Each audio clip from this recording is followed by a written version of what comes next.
മാവാം ദൈവമേ വരണേ. പിതാവിൻ്റെയും പുത്രൻ്റെയും പരിശുദ്ധാത്മാവിൻ്റെയും നാമത്തിൽ മാർച്ച് 6-ാം തീയതി ഇന്നത്തെ വിശുദ്ധ ബലിമധ്യേ നമ്മുടെ വിചിന്തനത്തിനു വേണ്ടി നൽകപ്പെട്ടിരിക്കുന്ന ദൈവത്തിൻ്റെ വചനം മത്തായി എഴുതിയ സുവിശേഷം 21-ാം അധ്യായം 33 മുതൽ 46 വരെയുള്ള വാക്യങ്ങളാണ്. മുന്തിരിത്തോട്ടത്തിൻ്റെയും കൃഷിക്കാരൻ്റെ ഉപമയാണ്.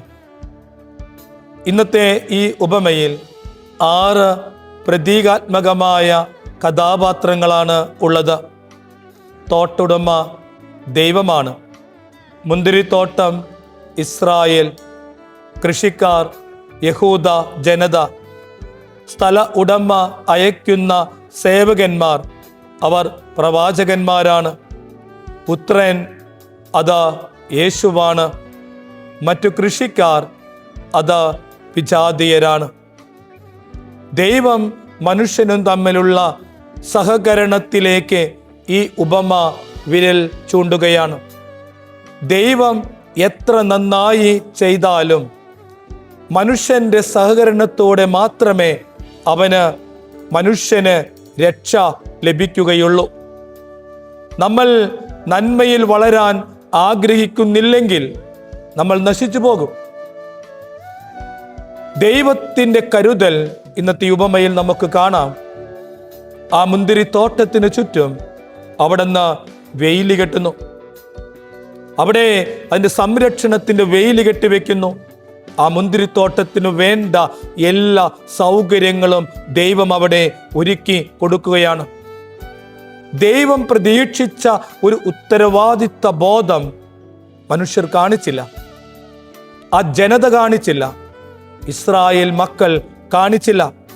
യഹൂദർ ദൈവത്തിൻ്റെ തെരഞ്ഞെടുക്കപ്പെട്ട ജനം.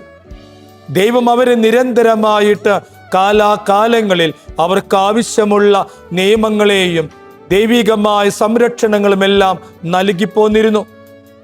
എന്നാൽ ദൈവത്തിൻ്റെ കൽപ്പനകൾ അനുസരിക്കുവാൻ, അല്ലെങ്കിൽ ദൈവത്തിന് രക്ഷയുടെ മാർഗം തിരിച്ചറിയുവാൻ അവർ പരാജയപ്പെട്ടു പോയി.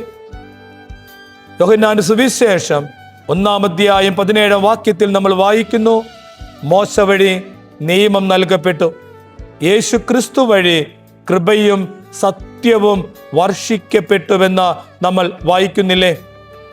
രക്ഷകനെ തിരസ്കരിച്ചത് നിമിത്തം ദൈവം യഹൂദജനത്തെ ഉപേക്ഷിക്കുകയാണ്. ദൈവത്തിൻ്റെ ഉടമസ്ഥാവകാശത്തെ അംഗീകരിക്കാൻ തയ്യാറാകാത്ത കൃഷിക്കാർ. നമ്മുടെയൊക്കെ ജീവിതത്തിൽ ദൈവത്തിൻ്റെ വചനം നമ്മൾ നിരന്തരമായിട്ട് കേൾക്കുകയും അനുസരിക്കാൻ വേണ്ടി നമ്മൾ പരിശ്രമിക്കുകയും ചെയ്യുമ്പോൾ, ഉദാശപരമായി ജീവിതം നയിക്കാൻ ആഗ്രഹിക്കുമ്പോൾ, കുമ്പസാരിച്ച അനുരഞ്ജനത്തിലേക്ക് നമ്മൾ കടന്നു വരുമ്പോൾ, നമ്മുടെ കുടുംബങ്ങളിൽ കുടുംബ പ്രാർത്ഥനകൾ ചൊല്ലി ദൈവത്തിൻ്റെ വചനം നമ്മൾ വായിക്കുമ്പോൾ, നമ്മുടെ കുടുംബത്തിൻ്റെ ചുറ്റും ദൈവം ഒരു സംരക്ഷണത്തിൻ്റെ വെയില് കെട്ടുന്നുണ്ട്.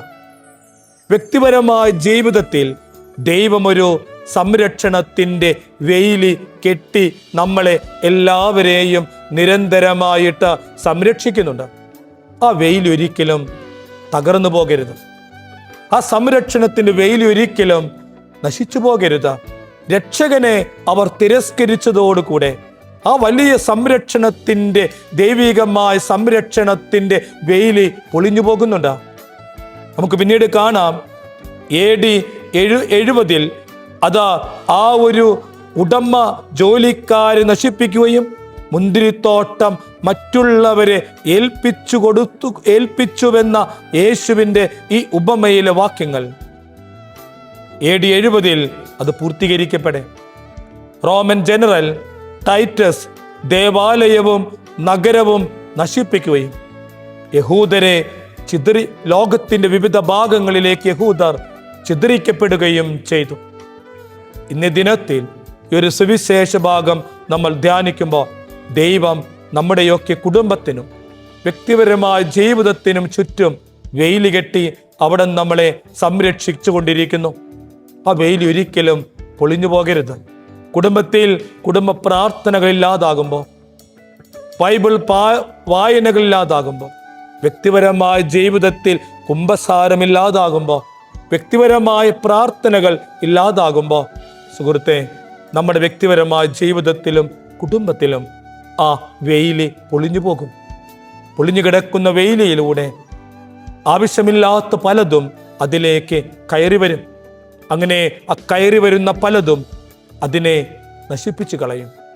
നമ്മുടെ ജീവിതം, നമ്മുടെ കുടുംബം പൊളിഞ്ഞു കിടക്കുന്ന ഒരു വെയിലിയുമായിട്ട് മുന്നോട്ട് പോകാനല്ല ഈ ഒരു നോയമ്പ് കാലത്തിൽ ഈശോ നമ്മോട് ആവശ്യപ്പെടുന്നത്. പ്രാർത്ഥനാ ജീവിതത്തിലൂടെ, അനുരഞ്ജന ശുശ്രൂഷയിലൂടെ ആ വെയില് വീണ്ടും നമുക്ക് ശക്തിപ്പെടുത്താം. God bless you. ആമേൻ.